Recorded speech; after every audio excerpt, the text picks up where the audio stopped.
हो मित्रांनो, 2 वर्ष झालेत. आपण SIP करतोय, आपण स्टॉक्स घेतोय, आपण गुंतवणूक करतोय, पण आपल्याला रिटर्न्स काही बघायला मिळत नाही. आणि याच्यावर भर म्हणजे जर मार्केटनी 0 रिटर्न दिलेले दिसत आहेत, पण ज्यांनी स्टॉक्स घेतलेले आहेत, स्मॉल कॅप वगैरे म्युच्युअल फंड्स घेतलेले आहेत, त्यांची इन्व्हेस्टमेंट तर निगेटिव्ह झालेली दिसते. स्टॉक्स बरेचसे मार्केटपेक्षा जास्ती खाली पडलेले आहेत. याचं कारण काय?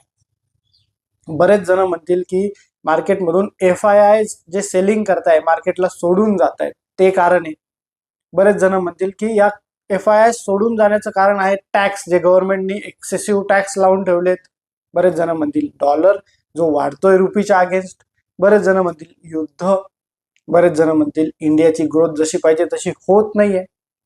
बरेच कारण बरेच लोक या गोष्टीला देतील. पण एक कारण फार प्रामुख्याने आहे मित्रांनो. ज्यावेळेस सप्टेंबर 2024 मध्ये आपण बोललो होतो की मार्केट एक्सपेन्सिव्ह झालंय, याचं रिझन होतं की इंडियाचा मार्केट कॅप टू GDP 1.5च्या जवळ गेलेला होता. आणि जेव्हा पण ही गोष्ट घडते त्यावेळेस मार्केट खूप महाग झालेलं असतं आणि त्यावेळेस ऑटोमॅटिकली फॉरेन मनीला किंवा जी स्मार्ट मनी आहे त्यांना इन्व्हेस्ट करणं जास्ती परवडेबल, जास्ती अफोर्डेबल वाटत नाही.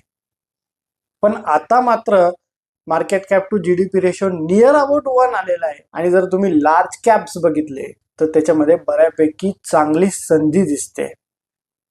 तर अशाच पद्धतीच्या अपडेट्स तुम्हाला हव्या असतील तर तुम्ही आत्ताच मला फॉलो करा. धन्यवाद.